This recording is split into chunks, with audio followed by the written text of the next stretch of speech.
Lorenzo Fertitta is on the phone with us, the owner of the UFC. Lorenzo, how are you? Steve and Kevin?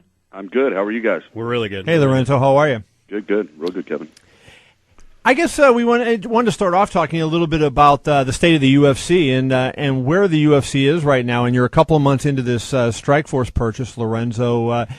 Has it worked out as you planned, and have there been any bumps in the road as you've tried to assimilate Strikeforce into the Zoof family? Really the transition's gone fairly smooth from an operational standpoint. We had, the fact of the matter is we just had more resources than Strikeforce had when they were running it on their own. So I think if you talk to any of the fighters or anybody kind of involved in that end of it, hopefully I would hope that they would say, and I know that they would say that, things are run very professional, very smooth. All the medicals, everything's getting taken care of on time. All the visas are getting taken care of on time. And, it's just we're continuing to do what we do and put on great fights at Strikeforce, too.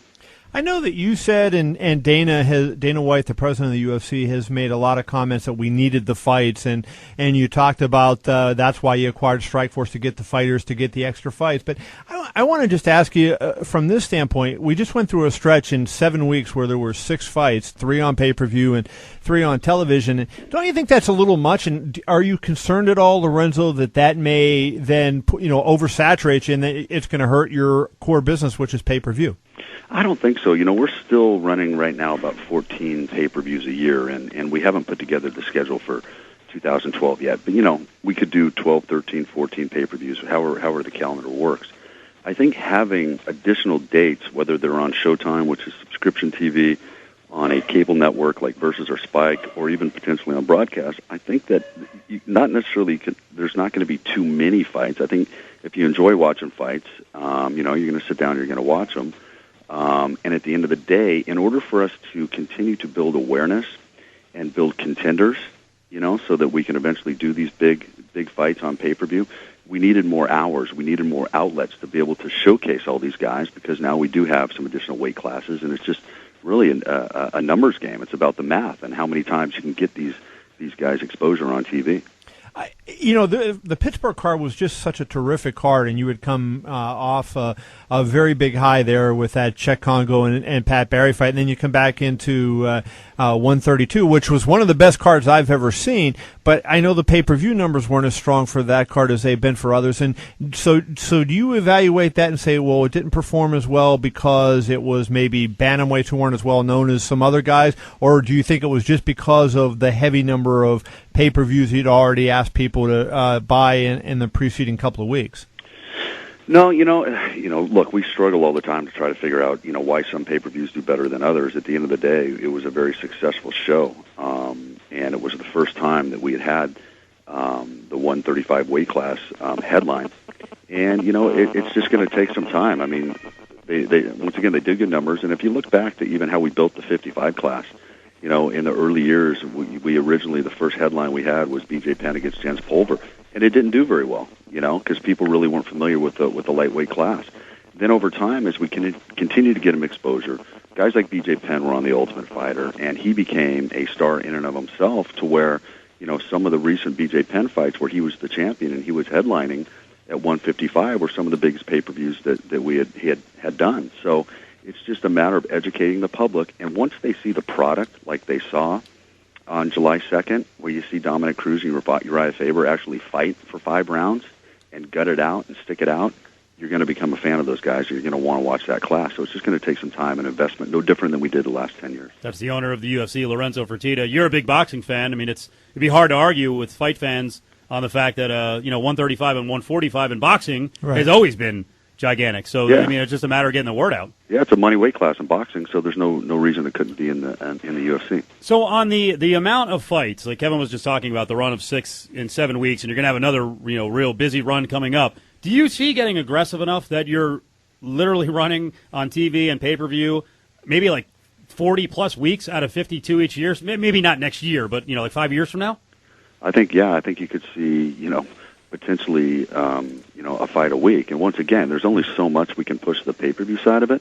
There's only so many big fights that we can, ask the public to pay for. But if you're getting it on free TV, I don't really see why people wouldn't want to tune in and watch. And the reality is that as this sport continues to grow and expand, not just here in North America, but around the globe, whether it's in Latin America with all the great fighters that are coming out of Brazil or in Asia or in Europe, there's going to need to be dates to cultivate that talent as well. So if we start doing, let's say, 6 to 8 fight nights in Europe, do some fight nights in Australia, do some fight nights in Asia, fight nights in Brazil, I would assume that people are going to want to tune in and watch them on free TV here in the U.S. Lorenzo, one of the things that I guess you see in other sports is, even the NHL got this huge rights fee deal from Comcast. And so I wondered, is that the next step where maybe, the fight game seems like it's the province of pay-per-view. Boxing and MMA are on pay-per-view. But that seems to me only because you're not getting rights fees from these big networks. But do you see a day where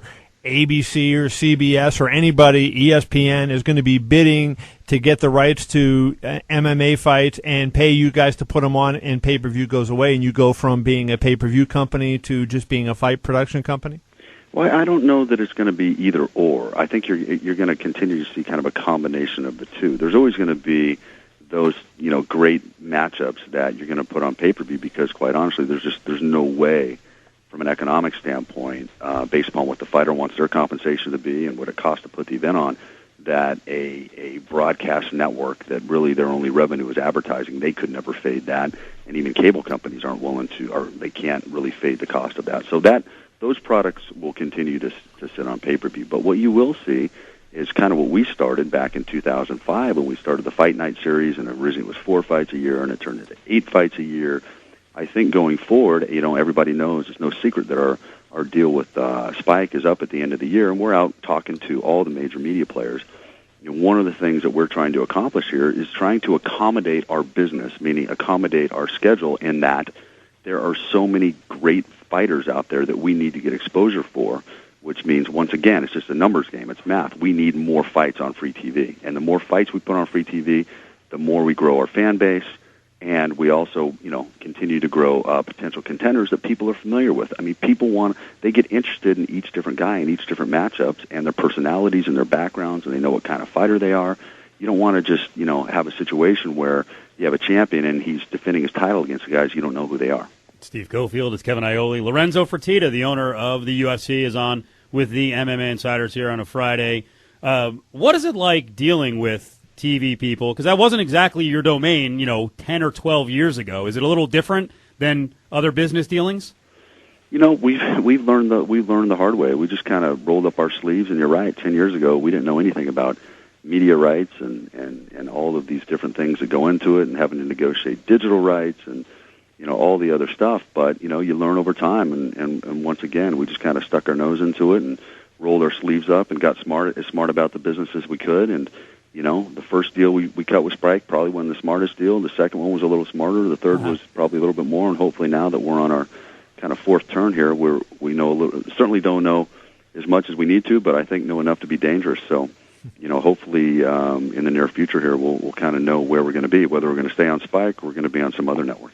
It's got to be cool this time around going in a little more of a position of power because, Dana has told the stories in the past where he felt, you're peddling the product, and he felt a little disrespected. Yeah, he used a phrase once. He says, I don't mind playing second fiddle to hockey in Canada because there was one time in the U.S. where I was 92nd fiddle.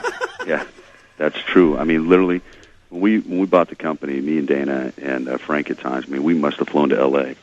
almost every week, meeting with different television companies, whether it was MTV, Spike TV, ESPN, ABC, NBC, CBS. Everybody turned us down. And I was so desperate, I was willing to put us on the Food Network if they would take us. But finally we ended up doing the deal. Everybody knows, put up the money and did kind of a barter deal on Spike, and it worked. And because of our success, we are getting a lot more respect. People do look at us as one of the big 5 leagues, up there with MLB, NBA, NFL, NASCAR, NHL, and UFC. We're in that category, so it does feel a lot better. And yeah, it's a situation now where we're somewhat of the pretty girl at the dance now, so that's a good feeling.